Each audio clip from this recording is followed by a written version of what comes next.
is a Game Caviar production. Alright, what's up, Caviars and Caviars? It's your boy B20 in the Game Caviar Studios. I'm coming to you today with a little snippet on what I think makes a great game and a little bit of PC versus console. But first off, I want to say what I think makes a great game is the fact that it's always a story. If you have a good story, it's gonna be, you know, it's like the story what keeps you going in the game. It keeps you booming. You know, it just if somebody's telling a good story, you can not like that person, but it's kind of like Call of Duty. Like at first, it's like they had the stories going for them, but now it seems like everybody has the same. As far as first-person shooters, they have the same repetitive story. They just add explosives and whatnot to it. So, I mean, it all depends on your cup of tea. Me personally, I think it has a lot to do with what everybody is looking for. Like a lot of what everybody is playing now. And it seems like everybody is going to the PC side. And that's the reason I did wanted to talk about the console versus the PC.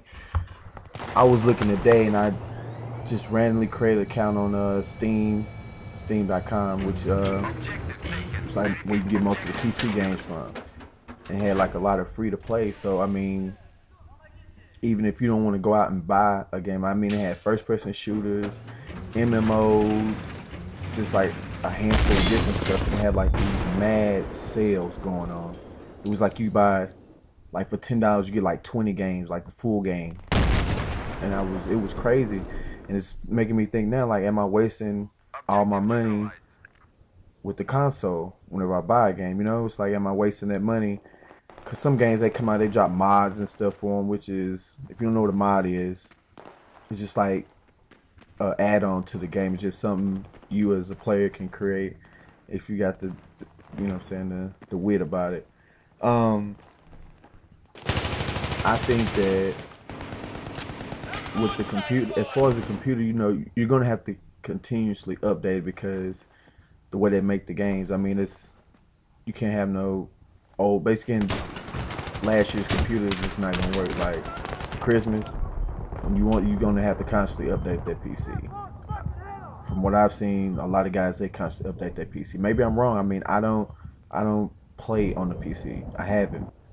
I'm thinking about getting into it. You know, with this new game coming out of War Z, it's something like DayZ, I guess. They fall in the same category, but I mean, it's something I just wanted to try. I wanted to touch on, but for Black Ops 2, as far as story modes go, I'm hearing a lot, and I've been reading a little bit on it, and it's saying that the zombies gonna have like a little story to it now.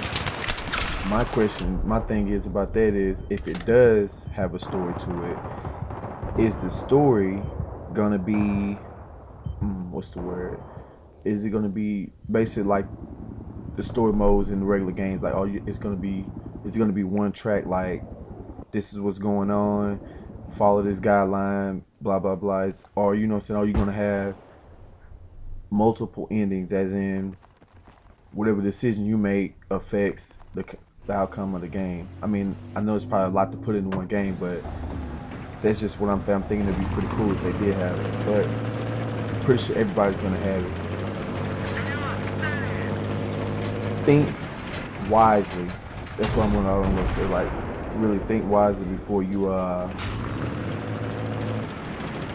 wreck yourself, and say, you know, because every game is gonna have maps coming out and all of that. You know, it's Call of Duty. I mean, it's pretty sure nothing's dramatic gonna change, but I'm pretty sure it's still gonna be fun. Keep your eyes open for a couple of more games they got from the drop. Oh, this was a nice chopper bring down right there.